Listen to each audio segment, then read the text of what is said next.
Look at you go, Tim. Look at you. You're wearing a Spider-Man outfit, aren't you? I'm casting my web.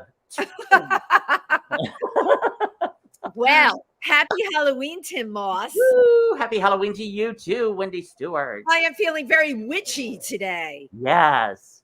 Well, witchy's better than bitchy, I guess. So. That's, yeah. Or you know what? They are interchangeable. We know that. I actually rode my broomstick to PANGEA today, where we are broadcasting live. So while you were spinning your web, yes, I was on my broomstick coming down 2nd Avenue. And let me tell you, people, the bikes out there will mow you down, whether you're on a broomstick right or walking. It's crazy, right, Tim? It's like Blade Runner. Yeah. It's yes, pretty much. Blade Runner. Oh, well, I'm in Georgia. This is hot. So okay, yeah, I figured you were sweating up a storm. I feel like an anti-vaxxer. I'm taking this sucker off. Get rid of that mask. And hello, Joe Preston just popped on. So how was your week, Tim? Oh my God, it was wonderful. It was great. Yeah. I'm back to performing. I did a show last Saturday with ERDI, which is the Improvisational Repertory Theater Ensemble. And I'm the musical guest in their show, The Marvelous Mrs. McCluskey. Oh, I love it. And I'm their musical guest again this Friday. So very, very cool. And where is the venue, Tim? Tell us about the Producers Club on 44th. Very 44th cool. and 9th Avenue. Yeah. Very fun time. Very fun and wonderful to be back out performing. Well, because it's Halloween, I went on a ghost tour. I did. It was so spooky in Port Jervis, New York, with a bunch of my friends, which Port Jervis, New York is a lot of things happened there in the late 1800s. Let me just tell you that a lot of the buildings used to be brothels. So, you know, there were gambling debts that people were dying over and women that were falling downstairs. And that place was so haunted. The ghost tour was outside, and we listened to the person that was leading our group tell us the stories. But there was one building called the Hockenberry House that they wouldn't let us in. I was told if I get in touch with a realtor, I might have a chance of getting in if I act like I'm interested in buying the building. Oh my God, I would stoop to that. Yes, I would. Because that one is really haunted. And that place up on the top floor, not only were there suicides, you know, all the real good stuff that happened back in those days that created those, but they also had the writing on the wall of how much the services and the brothels were. Oh, wow. Like 25 cents or 50 cents. Oddly enough, my prices haven't went up from that. Oh, God. Wow. You are giving it away for free. But I digress. So today's guest, my God, I have to talk about the feathers on my hat in regard to today's guest, because this amazing woman makes me think of feather dusters. She does. Yes. She has written a book called Nothing to Clean. Listen to Pauline. And she shows you how to do a weekly cleaning in 3 hours or less. Please, without further ado, let's give a warm applause to Pauline Irene Stacey. Yay. Hi, everybody. Hi. Thank you for being here with us today, Pauline. Listening to you guys in the background, I was dying. The whole show is like that. Webs, witches, and bordellos. Prices haven't gone up. We like to talk about the real stuff in life, and super excited to have you on because when I was first introduced to you, that is Pauline, I was told that you're like a cleaning expert. And who out there couldn't use a cleaning expert? I mean, come on, Pauline, especially those of us in New York, our apartments. I mean, our producer Chauncey just moved. He still hasn't opened up his boxes. All right. My costume closet. I couldn't even get a good costume together for today because I can't get to my costumes and it's Halloween. So you know what? Let's just start up front, Pauline. What is the psychology behind why we don't clean? So let me start off by saying that when I wrote the book is, when I discovered the system, I just had to share it with everybody. I could not hold it in because I know that there are millions and millions and millions of people out there and the shoes that I was wearing at the time. That were dirty. Yeah. And as time went on, I realized, you know what? Everybody has to clean. I mean, unless you're living in a cardboard box, right? We all have to clean. So it's a No Time to Clean. Listen to Pauline. It's a book about a system that will make a huge difference in people's lives. And it's interesting that was your first question, because the interesting part about the book, there's two parts to it. The book is, the first part of the book doesn't talk about cleaning. It doesn't. So you wouldn't, Melissa, it was like, wait, I got a book for cleaning and she doesn't even talk about cleaning till chapter 6. But it addresses your questions, Wendy. Why do we hate cleaning? And believe it or not, guess what the name is of my first chapter? Why do we hate cleaning? Why do we That's so funny, and I haven't even gotten to read your book yet. Oh my God. So yeah, so you can see how I can relate to what the pains are of everybody. And that's why when I figured out how to get over all of this, I just had to share it. Cleaning is a topic that no one has ever taught us, right? No one, I mean, your parents didn't teach you how to clean. Their parents didn't teach them. And even if you took, like, let's say a home ec class in high school or something like that, doesn't even discuss cleaning, right?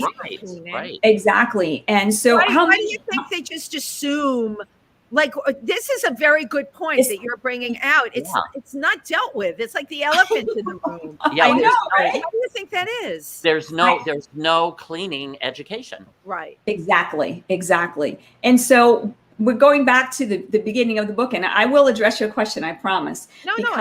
Because the first part of the book does discuss that and a couple of other of the psychology of it, right? And how I came up with the system. But in addition to that, why I got excited about sharing this with the world, and I will talk to you about the timing of it, because the book was written 33 years ago. It was 33 years ago this book was written. And so, but I thought about how many people, don't be afraid to raise your hand, out there feel guilty about the house not being clean or not having enough time to clean it, right? I mean, isn't that pretty much all of us? So this book takes you to a guilt-free zone where this system will help save you time, money, energy, stress, right? And most of all, give you a peace of mind, because isn't that what we all are longing for, especially today? It's peace of mind, but it's also accomplishment.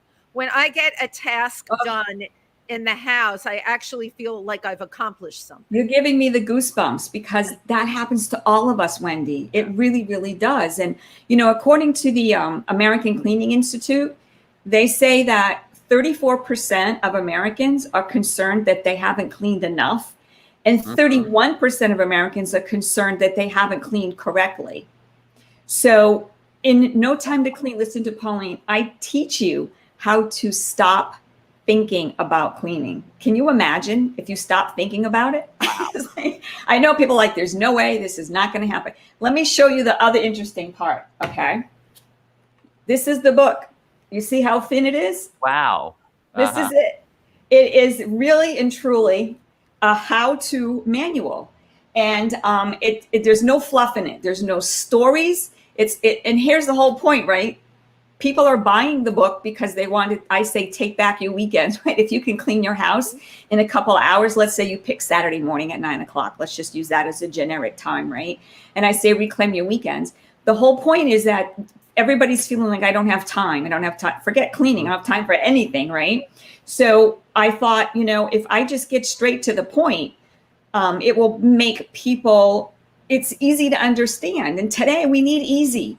Yeah. We just need easy, right? Like, just tell me what to do. I don't want to hear about why. Just tell me what to do.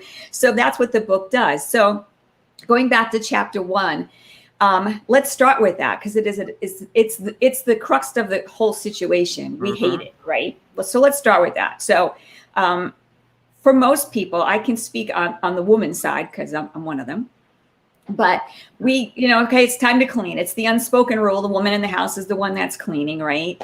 And so what do we do, Wendy, right? We put on our old t-shirt, crappy jeans, Oh, We take no, that would be too depressing. I get all dressed up the way I normally look. Oh, good. You're going to love this part. Fully made up with nice shoes. The only thing extra, I put on the rubber gloves because I have really bad nails and I'm trying to keep them nice. So my only addition to my outfit is rubber gloves, and even those aren't plain, Pauline. They're the ones you can order online that have like flowers. Yeah, I love it. I love it. So Wendy, you could have wrote the first chapter because that's what most women do. Pull your hair back in a ponytail, no makeup. And so let's just start with that. So that's approaching it as a chore. Yeah. And how are you feeling? Tim, that's kind of and that's kind of Yeah. How are you feeling about yourself? Right off the bat. So that's right off the bat, right? Now I brought a couple props for you guys, right? So, okay. We love props. Here's the other one. What kind of rags, right? Just the word. Doesn't that just sound like I don't want to do anything with the word rags in it, right? Yeah. So I teach people, okay, that is a no word. We have removed that word from our language, and we use what I call cleaning cloths. Now, remember, you see the colors? Yes. All the different colors, the pink, the yellow, right? These are microfiber cleaning cloths. And the irony in this is I used the word cleaning cloths when I wrote the book 33 years ago, when the whole world was still using the word rags. Today, you can go on Amazon, Walmart, you can go anywhere, and they are called microfiber cleaning cloths. They are. And so they coordinate with my clothes. Right off the bat. You coordinate that you approach this task as positive. Yeah. Exactly. So going back to what you were talking about, how to dress, this is the advice I give everybody, male, female, it doesn't matter. I tell them that dress as if you knew that, let's say you were going to be surprised by an old college buddy. They're in town, they don't tell you, and you're smack in the middle of cleaning. And they knock on the door and say, hey, let's go to lunch. That's the way you should be dressed. Where you already hit it, Wendy. I told you. I think you read. My God, I'm like so on it.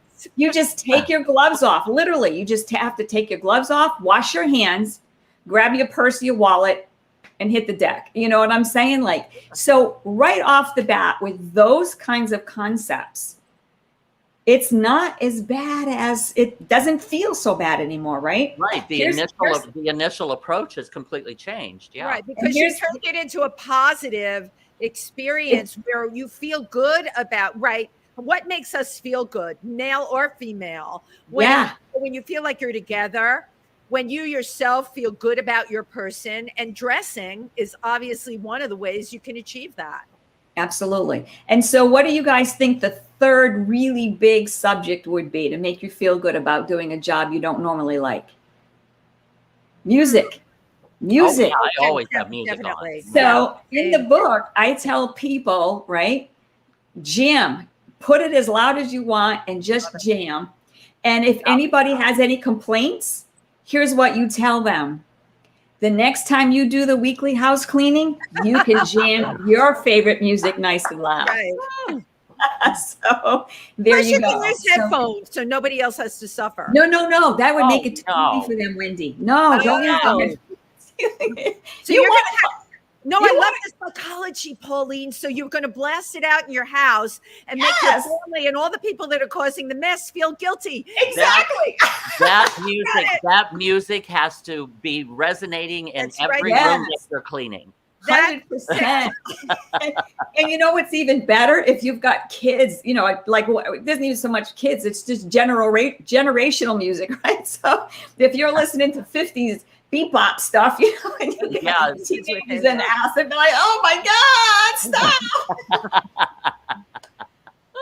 stop. So you can see between those three things, right, how it just changes. So what kind of materials you're using, how you feel about yourself, how you're dressed, and then the music. Because music, think about it. It's medicine, right? Whether you're in a traffic jam or anything negative, if you had a bad day and you listen to something you love, it completely changes your chemistry, right? Your perspective, absolutely. And time goes by fast. And again, right, this is all about reclaiming our time, taking back our weekends, right? Getting this done as fast as we can. So, that was a great question. And yeah, that was all. I have another thought. You, when we started, said you wrote the book 33 years ago. I'm going to fast forward to the internet, okay, when it came about. And now I'm going to put the cherry on the cake, which is social media. So many of us, I know myself and Tim, we have to use it for our work. It's not even just getting in touch with our friends, although it's a terrific social tool. But you know what? The 3 hours that I should be spending on the house, I'm on Facebook or Instagram or Twitter or LinkedIn or whatever, especially when your work depends on it. So that's taken up that time slot. Do you have any tips for people on to how they can limit themselves on social media and maybe use it? Or should we set a specific day and specific time aside? So these are like the best questions, because this is also addressed in the book. Okay, we're all different. So yes, Pauline wrote a book. I teach you how to get in the right frame of mind. I teach you how to use a system. I teach you how to enjoy yourself where you're doing something before where you use the word hate. We don't use that word anymore, right? After you read the book, you won't say that anymore. But the bottom line is that it's about you, the reader. I actually even dedicated the book to the reader. Most people dedicate it to, my teacher, my husband, my wife, my kids, blah, blah, blah, whatever. My book is dedicated to the reader because I wrote the book for you, the reader. It's about you. So yes, I introduce you to a lot of really good concepts, and I introduce you to a flawless system that is smooth and doesn't take a lot of time. Mm-hmm. But I keep referring back to you, the reader, right? Do what feels good for you. Right. So I'm introducing you to a concept that you can take and mold it for yourself. Okay. So it is about you. So going back to your question again, I had a host one time ask me or say to me, well, can you just tell me real quick on how to do this thing in 3 hours or less? Because I don't have time to read the book. And I didn't think about showing her how little the book was. Right. But I should have said was, well, read the book because you'll have all kinds of time. Because she's like, I don't have time to read your book, right? Oh, right. That is a catch-22, Pauline, when you think about it. Yeah. So here's the thing. Let me just tell you, I never timed it. So I'm kind of guessing. Maybe I should time it for my next interview. But I think that if you read the book, if you just opened it and read it, and not slowly, not for content to remember things, right? But just read it, I think you could do that in about 40 minutes. Wow. Okay. Let me tell you something else that's beautiful about the book. Wait, how big is the print? I have a question. It's good size. Oh, good. You can. Yeah, that's good. It's a good size. Yeah. Yeah, I don't like that little itty bitty. Yeah. All of our ages are showing. I don't like the little itty bitty either. But it's simple. But here's the beauty. You're going to love this part, because you know what I did? At the end of the book, it tells you to go to the website, PaulineIreneStacey.com. And on there, you can go and print out, when you get to chapter 6 is where you actually get the instruction. This is where you start. This is what you do first. This is what you do second, blah, blah, blah, right? What I decided to do was, I'm like, no one's going to want to carry a book around the house and to learn how to, when you're first starting to learn the system, right? How to clean the house. So I printed out, Wendy, it's this big, the print. I love it. I printed out outlines. It's just outline. So you get on the refrigerator and look at it. Love it. No. What you do is you print them out, you take them, and each one is for each different step. So you just stick them in your bucket, in the cleaning bucket. So whatever step you're on, you can just follow through, and they're printer friendly. As I mentioned earlier, I'm an environmentalist, so I like to save ink and paper and all that stuff. So if anybody prints them, there's no pretty pictures or whatever. It's just the instructions, right? Mm-hmm. And you can take those with you and just read through those. Those are nice and big. That printout's big. There's a method to my madness, right? No, it's making, everything you're saying is making total sense. I keep going back to me when we talk. Okay. I have a particular problem, and it started really bad during the pandemic. My husband makes a mess. He's sitting right here. He does the lighting for the show, but he makes a mess.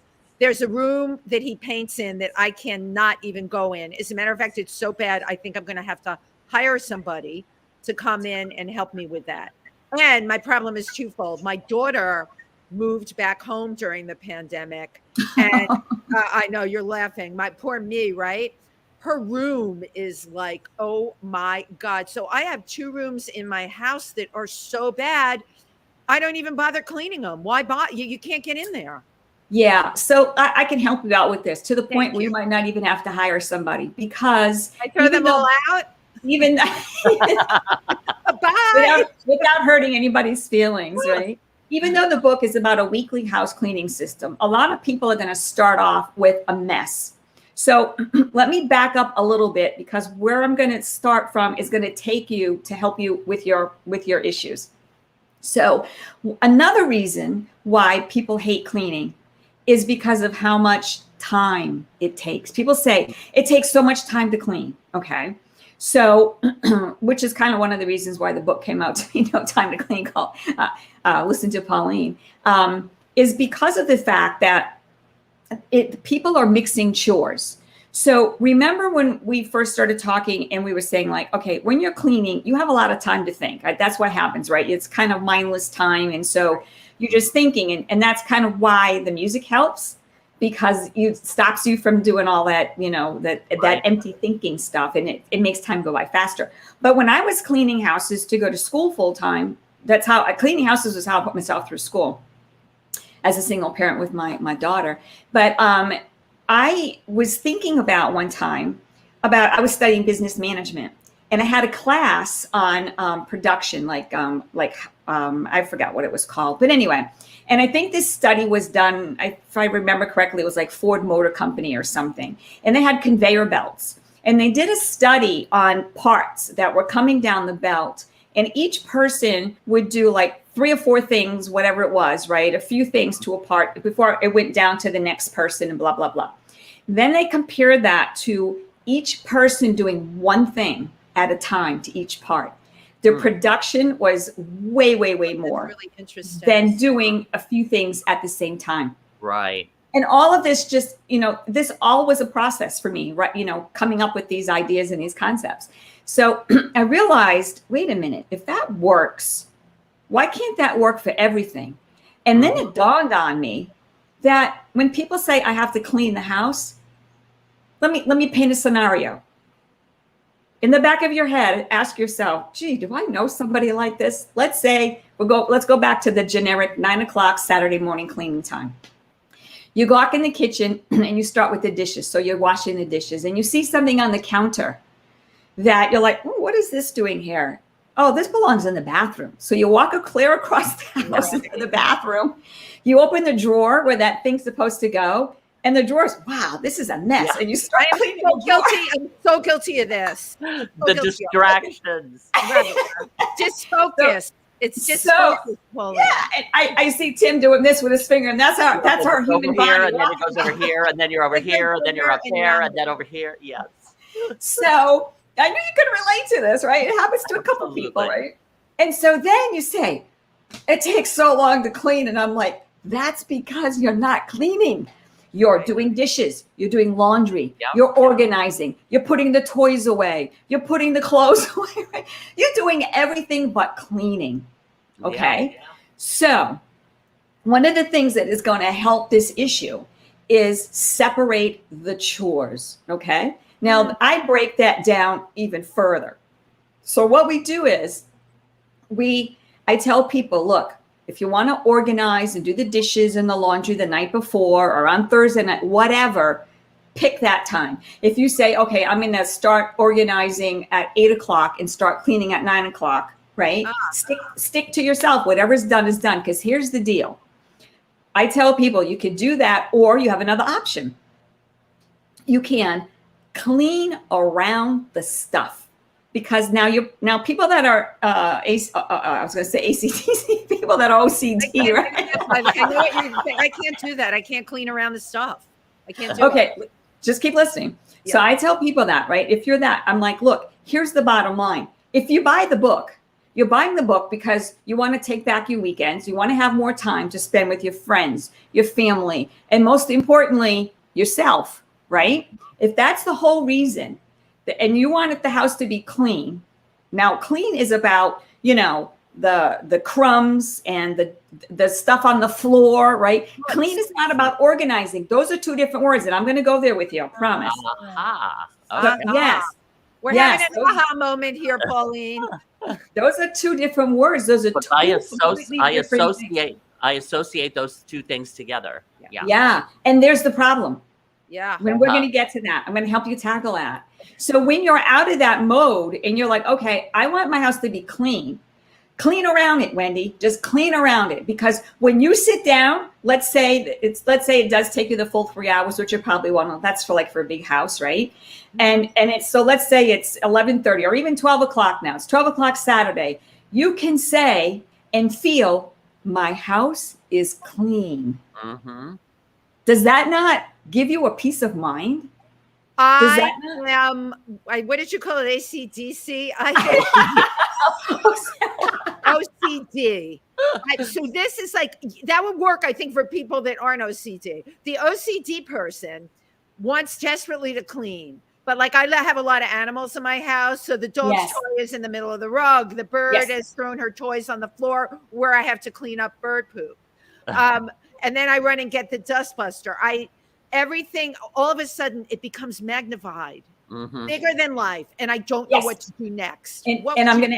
And I can help you with that too. Okay. Yeah, that's why the list, I think, would work perfect for you. Okay. So, you hit the nail on the head, right? And you know what? I wasn't even I was not thinking about that when I decided to put this system down in black and white words. Okay. Mm-hmm. It's a coincidence that it happens to be the perfect book for OCD people that can't focus, because go on the website and just for the heck of it, look at the list. You just follow. I tell you how to think, what to wear, what to use, what to buy.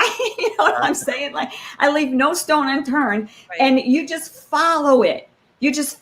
So you have to stay focused. This first, that second, especially with the bulleted list when you walk into the certain rooms or whatever. Okay.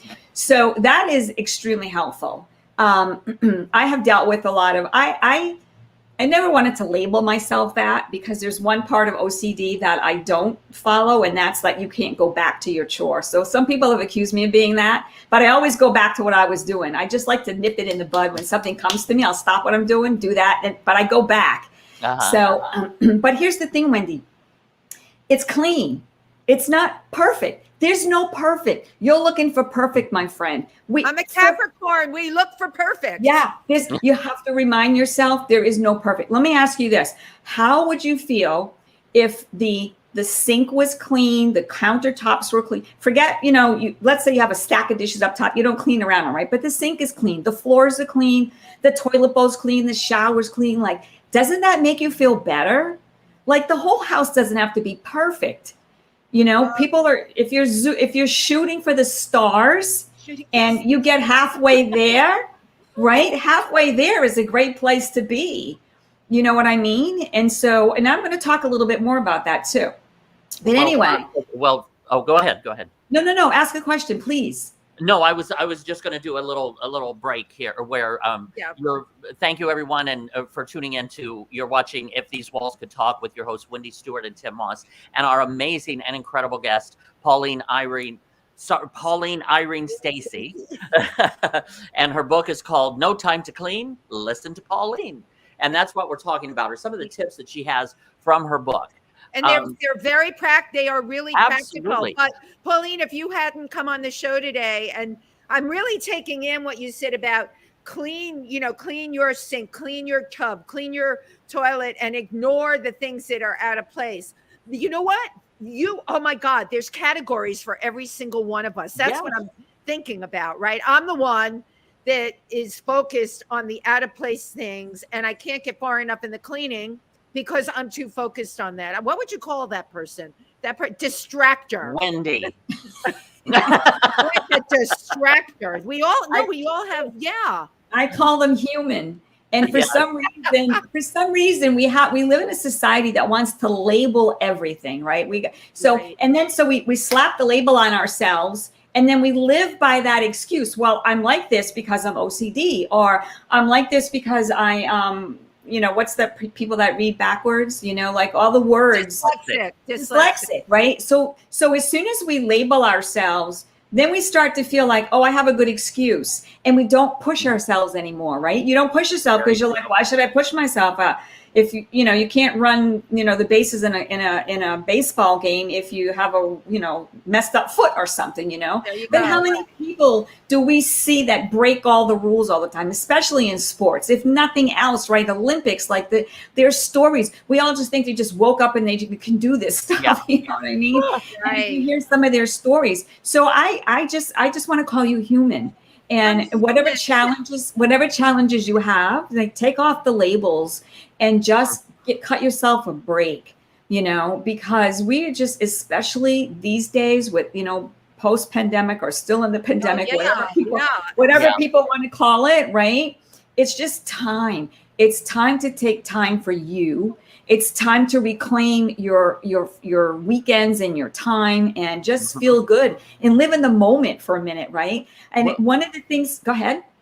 Oh, no, go ahead. Finish your thought. Yeah. No, I was going to say, like, one of the things that I really realized was that, especially for the women that are in the situation where they're the ones that they work full time, they take the kids to school, they run them to all the activities during the weekend, they are the ones that clean the house, they do the cooking, It's like, when do they have time for themselves?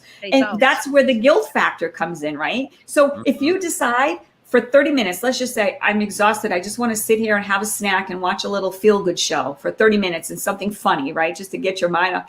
But you're looking around and you're like, and you can't stop thinking about cleaning. It's all about thinking about cleaning, right? You have absolutely described me to a T. And one thing I want to emphasize, after you get done with the guilt comes the anger and the rage. I am so rageful to my husband when I walk in and I've been booked during the day and I walk into a mess all around him, piles of stuff everywhere. And I lose it. And I start, oh my God, so much psychology is coming out here today, Paul. You know what? I lose it. I got something for you. I'm loving this. I'm loving this. This is all this, it's funny because some of it seems like out of the bounds of the cleaning book.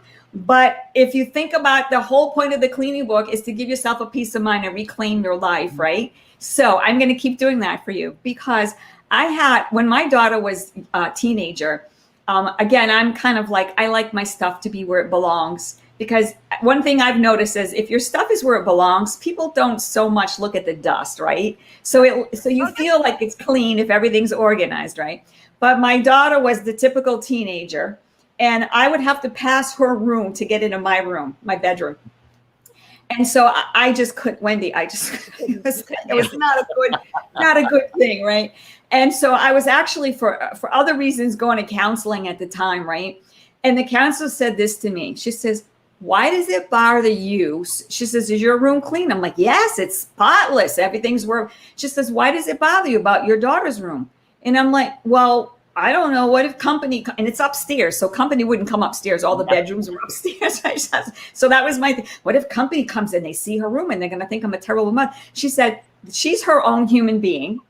Right. So if you don't want to see her room, shut the door. That's my advice to you. I'm living in a house with two shut doors. The place where my husband paints and my daughter's room. And I'd be a liar if I didn't tell you it really gets to me. I nicknamed my daughter's room Slugville because she can lay in there with like a slug with all the stuff around her. I know. Nothing motivates her with all her personal shit, including her credit card, which I found yesterday down the side of her bed, which I named Slugville Canyon. Beautiful. That's right down the side of the bed. And I love her to death, but you know what? She's dating someone who is immaculate. She put a glass down on one of his pieces of antique furniture and it left a little ring. And right. And he told her, and she came home and she said, can you imagine? And I said, he's right. Don't you think a lot of this, and I'm throwing this into your court, has got to do with respect for the things that we have? It does, but I will tell you this, not to make excuses for anybody, okay? If you think about the fact that there's 7 billion people on the planet, 7 billion, right? And we, for whatever reason, we live in a society where where we think that we're all supposed to be part of the masses and everybody's supposed to think the way we think and follow the rules and society regulations that we were brought up with. You get what I'm saying? Yeah. And if they don't, we think badly of them. And it's not a right or wrong thing. It's just a different thing. It's just another thing. So they have their own thought processes, right? I have an ex who, when I went to his house after we had split up, and I just looked around like you, clothes on the floor, bed not. I mean, it was just, and I just remember thinking like, and I realized, Wendy, they don't see it. No, they don't. Yeah, they don't right. Dude, So why would it have this supersonic vision? Why, Pauline? Why? Why would it bother them? But I can tell you this: your daughter is never going to go back to that house and not respect his stuff. That's true. Right. Because he flipped out on her. Because she has a reason to be motivated.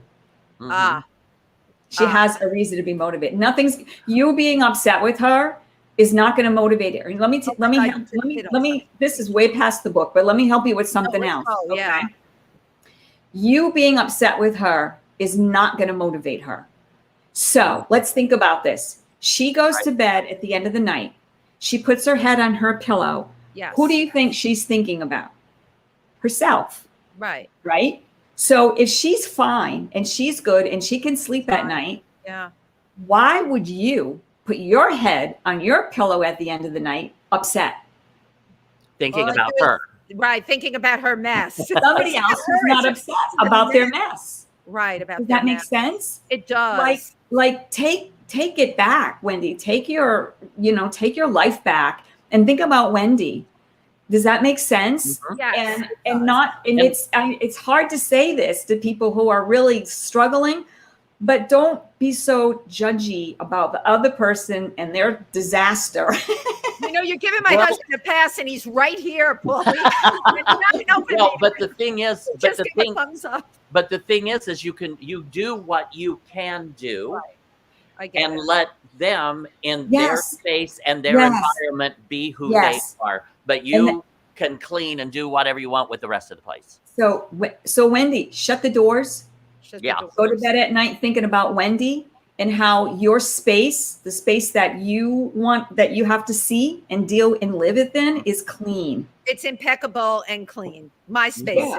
Absolutely. Yeah. And so if you guys want to jump a little bit about like the hoarder thing, like I can go there. Like the book doesn't discuss any of that. But here's the beauty of the book, right? Somebody once asked me in an interview, they said, what's the one takeaway you want people to come to have from your book? And I said, well, would you believe it doesn't have anything whatsoever to do with cleaning? And they're like, wait, what? Like, what? It has to do with the fact that what I want people to get from the book is that you can turn anything into a system. Who would have thought? Tim, you mentioned it earlier, right? Nobody teaches you. Why is there no system? Why did anybody ever think of this? Like, it just didn't exist because nobody thought about it. Okay. Now we know if you can make a system to clean in no time at all and reclaim your weekends and have a peace of mind, that you can do that to anything. You can turn anything into a system. So I'm going to help you. This is very generic. And if you ever want to talk offline about getting more specific, I can do that with you. I've done hoarder houses. There's two types of hoarders. Okay. There's the one that actually has like a mental issue, right? Like they have so when you're dealing with those people, you really have to listen. You sit, you talk, you have a cup of tea, you listen to them, you make them feel comfortable with you. You care about their feelings because most of the people, like their family, won't come visit them. Friends won't come there. So you go from hoarder to hermit, right? Like, I love it. Hoarder to hermit. Yeah. Right. Nobody wants to even come and see you because they're so frustrated. And again, so, you have to listen to them, spend time with them and understand where they're coming from. But then we got the other type of hoarder who it's not so much a mental issue as it is, for lack of a better term, lazy, right? Yes, he's right over here. I have Exhibit A right across. Impeccable when it comes to lighting, his cameras, he's a photographer, all of that, unbelievable meticulous. There you go. Everything else, everything is everywhere. He used to come back from location shoots, and this is true. He'd walk to the back of his studio, throw the suitcase with all his clothes in it, and that would be it. He was done.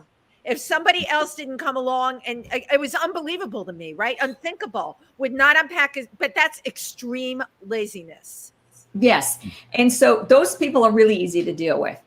Okay. Really easy. So I'm going to give you I know you deal with a lot of people deal with the concept of magic numbers. We know like 1, 5, 3, 7, like these are all kind of like got something going on behind them. I'm going to talk to you about the magic number of 3. Okay.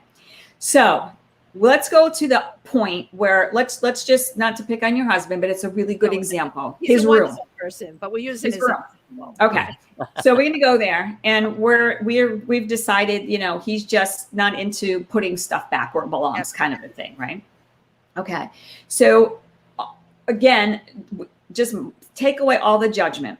You look at it and it's overwhelming. So here's what happens, right? People that are, I don't want to use the word lazy, but people that don't want to put stuff away all the time. Not motivated to put stuff away. Yeah, exactly, right? So it's just again, a couple or things. maybe, or possibly never were taught how. So There you it go. could be a psychological thing. They just never were taught how to do it. Exactly. But Tim, he tells me he doesn't see it. I don't think Right. he had anything. He just doesn't. It's as if his brain processes the things he sees. You know what? We need a neurologist on here too today. Yes. No, there is a lot of psychology to what we're discussing. Right. Yes. Exactly. And So- everybody's different. Sorry, Pauline. I didn't mean to cut you off. No, but Wendy, you hit the nail on the head, because you said he doesn't see it, because you know what he is using his energy and his focus on? His craft. You said it. It's perfect. It's meticulous. That's where his wants focus. to marry you, Pauline. Wants you. That's where his focus is.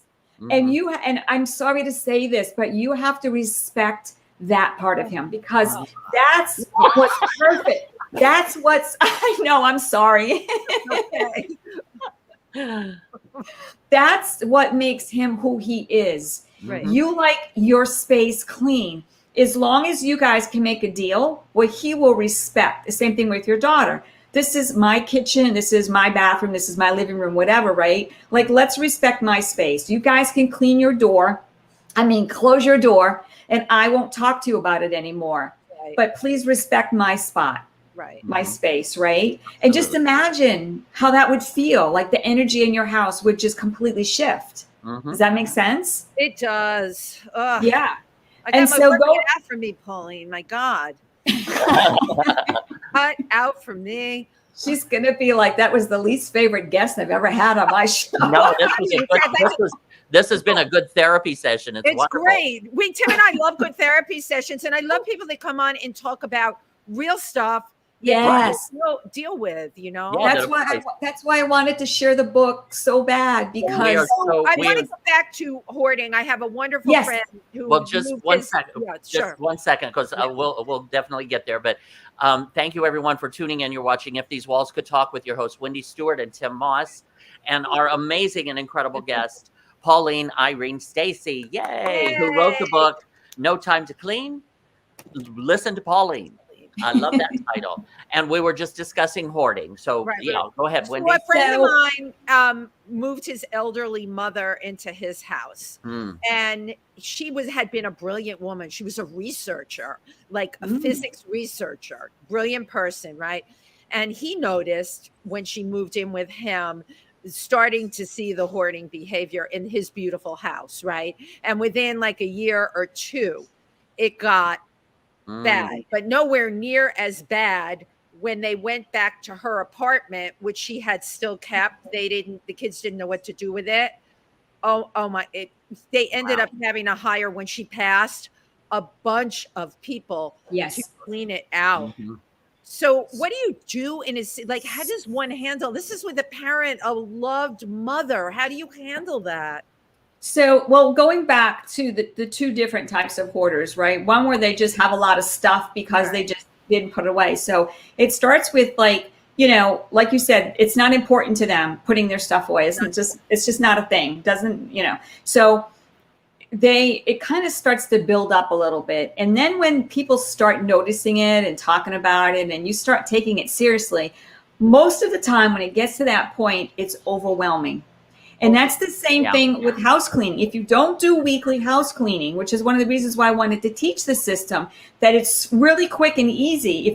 It's not overwhelming anymore. So the same thing as with the hoarding is with the cleaning. If you don't clean it, you don't clean it, you don't clean it, then you're just overwhelmed. So what happens when you're overwhelmed? Are you ever going to do the job you're overwhelmed about? Nope. You're just exactly right. You can't breathe. You don't want to talk about it. That's what happens to people. They don't want to talk about it. And not only is it the people that have to look at it that become angry, but believe it or not, they're angry too. They just don't show it. They're angry on the inside, and they don't want to show it because they don't know how to express it.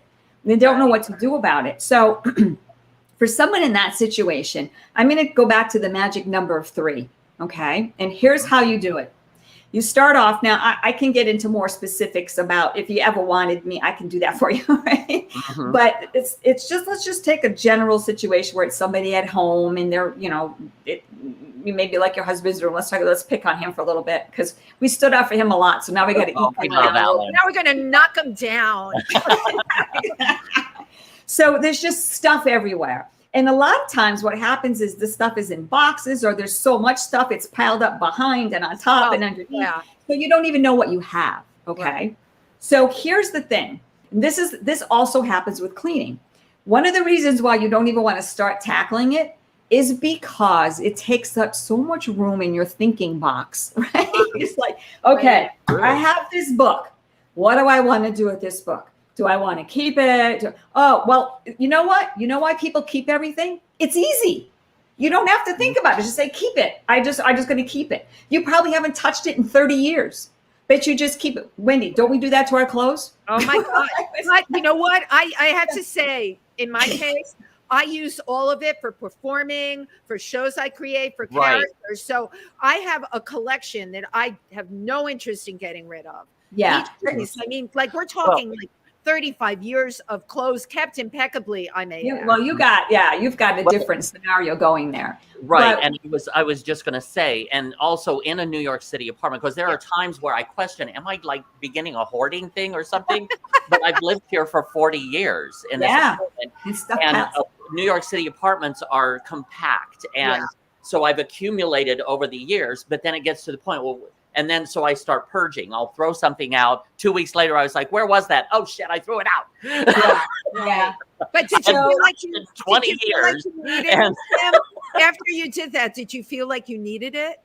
No, I lived without it. Look at me. Lived without it. There we go. So you're jumping ahead a little bit of me, right? But you're here with Wendy and Tim. That's what we do.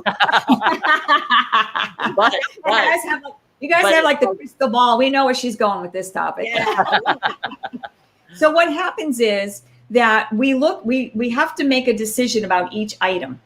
And that takes time. And that takes energy. And some people don't want to have to think that hard. Do I want this? Do I want to give it away? That's the same thing when we're cleaning the house aimlessly with no system. Right? Why does it take so long? Well, we start here. Well, what am I going to do next? Oh, let me go do the laundry. Oh, what am I going to do next? Then you stand and you kind of look around. Oh, let me dust this little shelf. And you're just like, you're just thinking, and it's taking time. Where here's the deal. So you have in your mind 3 mental piles. One is I'm keeping. One is I'm giving away. Now, some people like to do yard sales. I'm a person, and I respect that, whatever. I'm a person that I think 2 things to myself. I don't want to make that much work for myself. The whole reason is I'm trying to stress-free, right? But I like the concept of just putting stuff back out in the universe, whatever it is. What's that expression? One man's treasure is another man's treasure.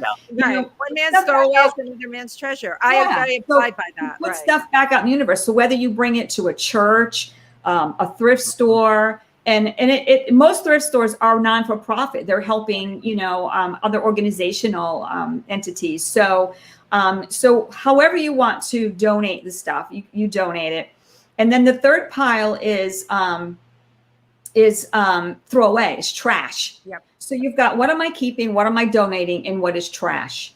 So if you wanted to have the family come in and look at the piles, hey, this is trash. It's going in the garbage or whatever. Because some people do. I've worked for very wealthy women that had amazing shoes and clothes and purses and whatever. So they had family members that they're like, oh, I don't want to give that to the thrift store. So I'm like, okay, you tell them come Saturday at 10 o'clock, you got 3 hours to be. And if you're not, too bad, feel sad. You know what I'm saying?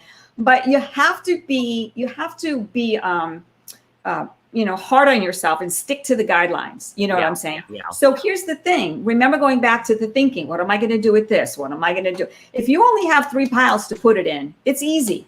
1, 2, or 3. Now, I'm not going to say some people will still sit there and go, I don't know what pile to put. Pick a pile, any pile, pick a pile. Because if you don't pick a pile, I'm putting it in the trash pile, right? Yeah. Better pick a pile, make a decision. And make a decision. And it's very helpful if you can explain to people the donation pile and the concept of putting it back out there in the universe. And that definitely, if you're donating it to places that are working for nonprofits that are helping, the money that the stores make, they donate back to different causes, right? If people feel like their donation stuff is not just going in the trash, that's a big deal, because a lot of the reason why we don't want to get like what's one of the biggest things? I just heard this yesterday, VHS tapes. This guy had this boxes and boxes of collections. He's like, but it's VHS and it's all movies that we love. I'm like, okay, donate it, give it away. But you, Wendy, brought up a great point when you asked him, how did you feel after? Because that's what I asked the guy. He said, I decided to throw it all away. So I said, okay, let me ask you this question. Once you close the garbage can and the box was inside, he tormented months and actually it was years, right? That he was like looking and he couldn't bring himself to separate himself from this stuff. I said, how did you feel the second you closed the garbage can? And he's like, I felt great. I'm like, the second you actually put the cover down, right? You just asked him, did you miss it? Well, no, life still went on. You know what I mean? Right. And most of the time we don't even think about it, but that has happened to me, Tim. So I will tell you that has happened to me, where something I kept for 20 years and then I threw it away. I swear to God, 2 days later, it's been here for 20 years. One of the things that I am trying to get myself to do, I'm trying to get myself in the habit of doing, because I'm very good with once a week. Because one thing I do not like is starting the cleaning, the laundry process. Because what I usually do is I live in an apartment building, so I take my laundry downstairs to start the wash. Yes. I come back upstairs and I sweep and dust and clean and do all of that. Go back down, put it in the dryer, come back up. So I have a little system that I do all at one time. And remember what I was saying at the beginning, right? It's like if that system works for you, mix it with the book, read the book, still read the book, right? Exactly. But if that system works for you, that's awesome. Because I think I would do the same thing. I can't lie. If I had to go someplace to do laundry, we're always trying to figure out how to maximize our time, right? So I would probably do the same thing. All at one time. And you'll know, like, let's say, so one part, I'll give you a little sneak peek, okay? So chapter 6, the first chapter that actually talks about cleaning. Remember, we talked about the separation of chores, right? So that talks just about dusting. So in this chapter, it teaches you how to do just the dusting. So we are literally walking around the house. The book actually has a map in it to tell you where to start. I'm telling you, I've left no stone unturned. Every detail is covered. So you walk around the house and everything you're always thinking about is a circle, because the mental image is that you're working the dust and the dirt out of the house, towards the front door. So that map is in there, right? But so you go in the room and everything is from top to bottom. Makes sense, right? You don't want to start this shelf. Exactly. Now you're dusting that shelf. So you always work in top to bottom. I even do the picture frames. People never do picture frames unless they're doing like spring cleaning or fall cleaning or moving. You know what I mean? But when you keep it up, it's easy. It's just like, and I have a little trick in there. I like to call them tricks instead of tips, because tricks are fun. Tips are like, hey, it's like, I like a trick all day long. But I even have a really cool little trick for that. So you have to read the book for that. But anyway, so you get all the dust. So then you go to the next room. So where I'm going with this, Tim, is maybe when you get the system down, you could say, okay, it takes me X amount of minutes to do all of the dusting in the house. That's the amount of time that it takes the laundry to be done. Right. Does that make sense? So then I'll go get the laundry. I have it all timed. Yeah. Yeah, exactly. Tim's very organized that way. Right. But one thing. I was just going to say one thing that I do not like is starting it, but one thing that I absolutely love is walking in later and the apartment is clean and the laundry is done and the laundry's put away. It's the big that is the impetus, right? So that's the goal. Yes. The feeling of, and so that's what used to help make me start. You do not think, have no thoughts about, oh my God, I have to clean. Like those thoughts don't exist. It's like, I'm going to feel fantastic in a couple of hours. Like that motivates you so much, right? Of how you're going to feel. So if you get rid of the negative thought about, I hate starting, I don't want to start, where should I start? All that stuff, eliminate that and start with the final desired outcome, which is the clean, it's clean. And that's why we were talking about, Wendy, about moving around stuff. Who cares if you didn't get that little spot in the corner because a toy was there? That toy might not be there next week, and maybe you'll get that spot vacuumed next week. That's you get what I'm saying? Look at it, right? It might not be there next week, and I can and so I just need to park that as a thought. My question to you, I want to talk a little about devices. All right, I love the robot vacuum. No, it doesn't do corners, but if you're smart with a robot, because it's Tim, do you have a robot vacuum? No, I don't. Okay, if you can clear a space, it picks up dirt like better than the regular vacuum. But it doesn't do corners. So I always do the corners myself, and then I put the robot on.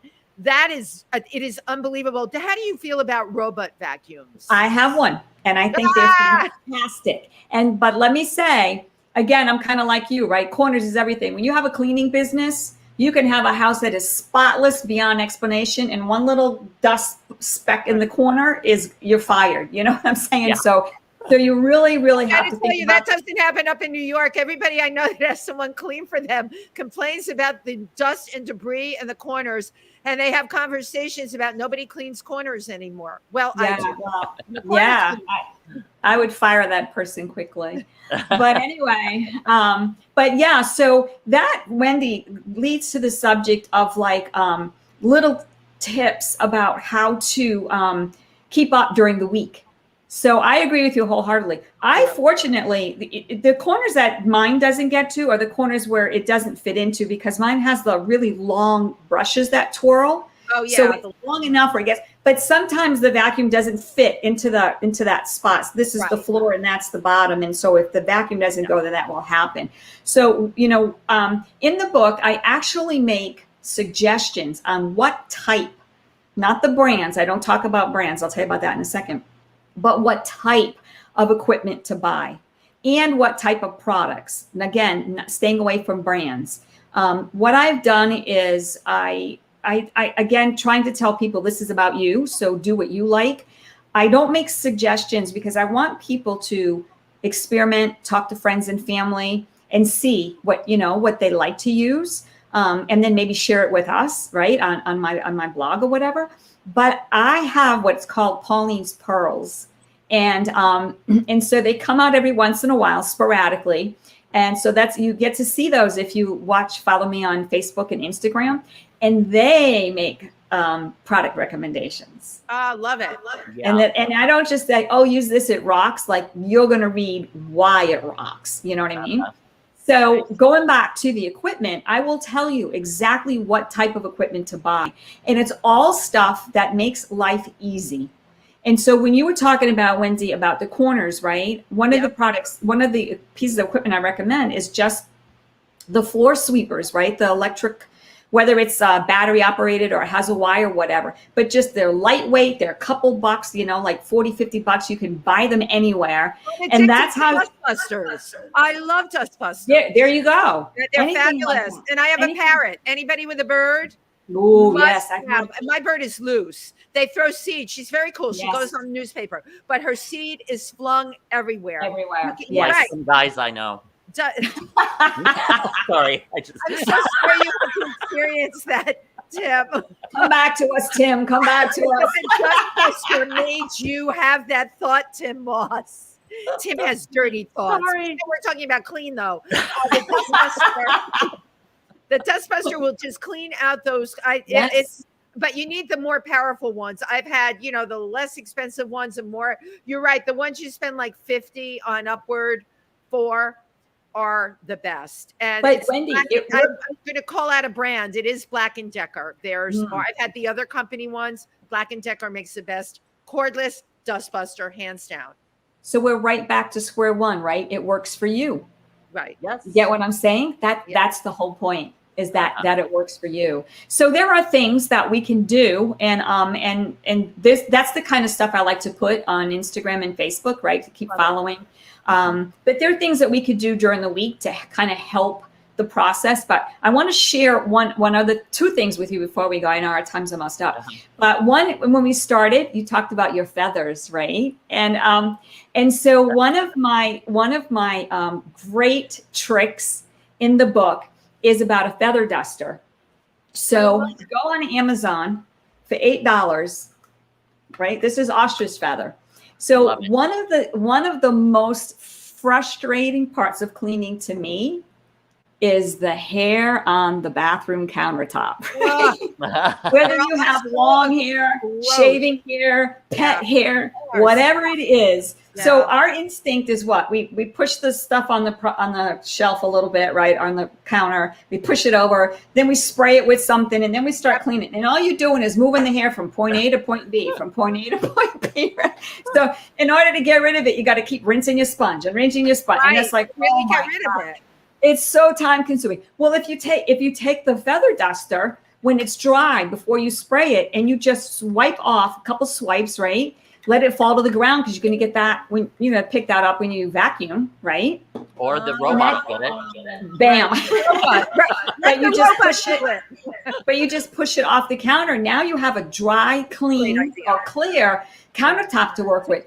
I cannot tell you how many minutes that saved. I learned that saved me. And frustration. Yeah, well, that was the biggest one.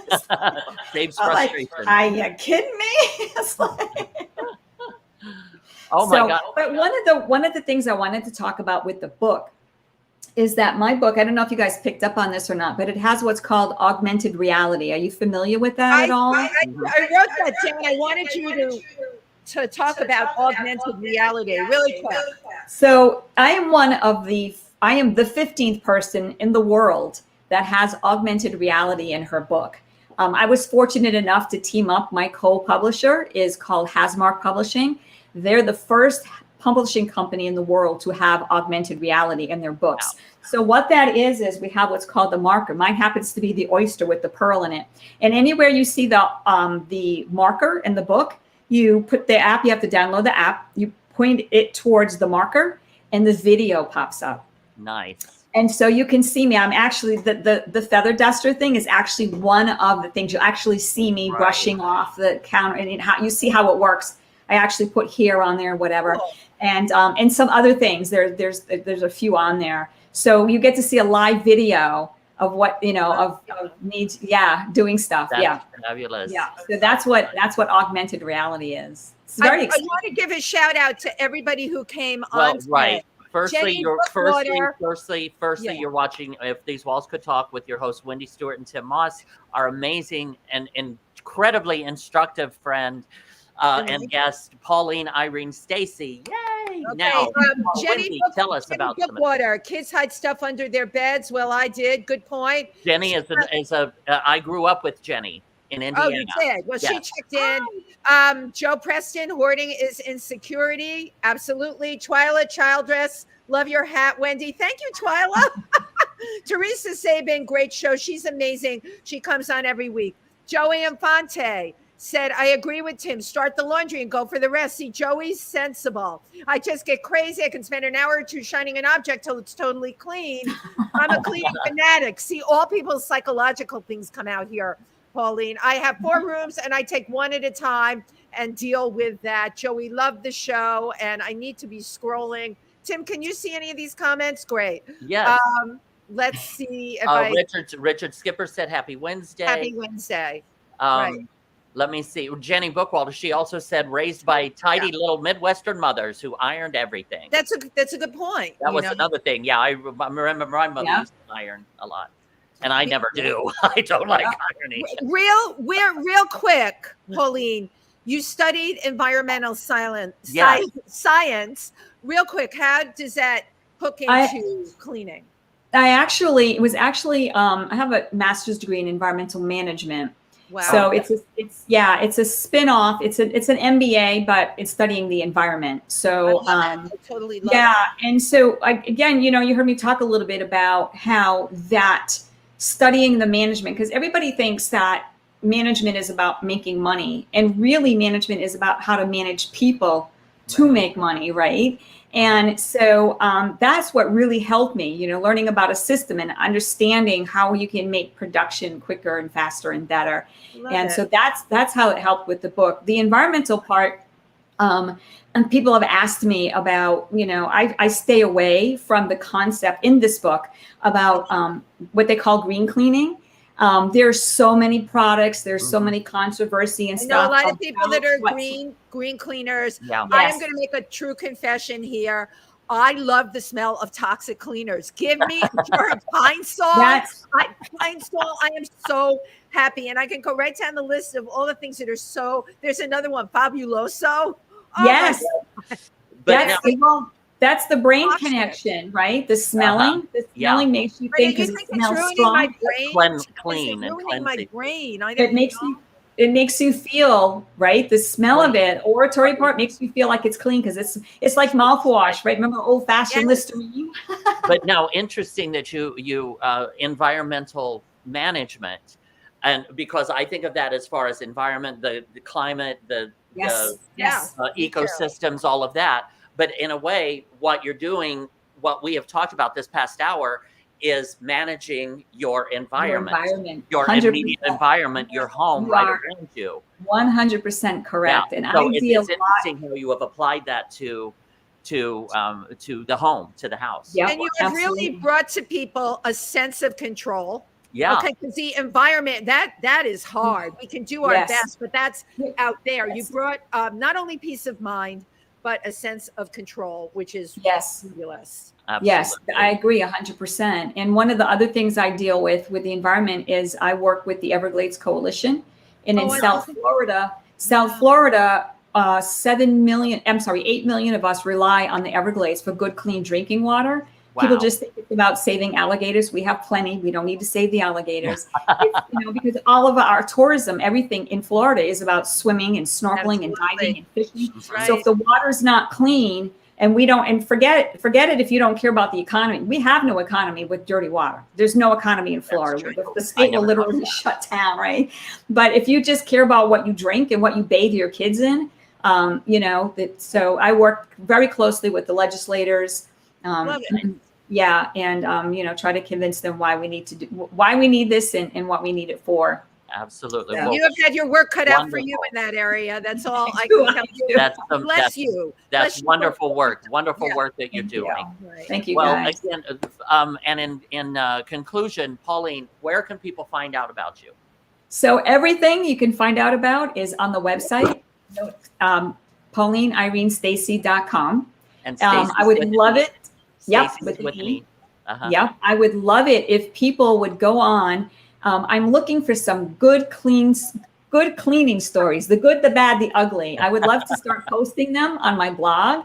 I think it's important for all of us to share with each other, maybe learn and tell some funny stories. So I would love it if people went on the website, and even if for nothing else, to give me some good cleaning stories. I love it. One thing I started to say earlier, and then I got distracted in other areas, was one thing that I am trying to train myself to do right now. Is in addition to I've got the cleaning and laundry and all of that down pretty well, but is going through piles, because again, being in a New York City apartment as an entertainer and costumes and this and that and clothes and all of that, is I'm trying to take 1 hour a week and just sit at one spot and clean and organize that, and then next week I'll take another spot and just work on that for 1 hour. 1 hour. That's great, right? 100% perfect. Because first of all, it's a system. Any kind of a plan to me is a system, right? Yeah. The other thing is that what I try to tell people when they're dealing with the hoarder situations is you can't look at the big picture. Right. That's what overwhelms everybody is the big Absolutely. picture. So You does. just got to take a bite out of the slice, Over here. right? Yep. So you and you know, if you did it 1 hour a week, there's 4 weeks in a month, right? So Right. there's 4 hours. Then the Right. year goes by. You get what I'm saying? And You gotta so think of it, You got a right? whole new you know, place. you know what I'm saying? Yeah, and it's done. And it's not overwhelming in your mind. So if you say to Right. yourself, Right. I'm just going to do this for an hour and literally stick to it, whatever's going on, set a timer. And if you're in the middle of holding something, when the timer goes off, drop it. Just stick Yeah. to it. You're Alan, going to you look at the man cave. That's what we're going to do in there. 1 Yeah. hour, shaking his head no. bam. Have There you you not go. heard anything that Pauline said? Just shut the door, Wendy. Shut the door, Wendy. Door. The door, Wendy. Forget about it. These have been like terrific tips. Oh. Tim, I love your tip rolled in today too. You know. Okay. Happy Halloween. Thank you, Thank Pauline. you guys Irene. so much for having me. You are Pauline terrific. Irene Stacey, thank you so very much. We had a My wonderful pleasure. time, and I loved Thank all you. of your suggestions. And please So get the helpful. book. No Time to Clean. Listen to Pauline. It makes it, Has you know, been look how always little it is. It makes a great stocking stuffer. I love it. Right? Absolutely. And we are listening to you, by the way. Good. Send me some stories. Okay. Thank you so much. Thank you Have so a good much. night, I everybody. appreciate Have a everything. good one. Thank you. Thank you.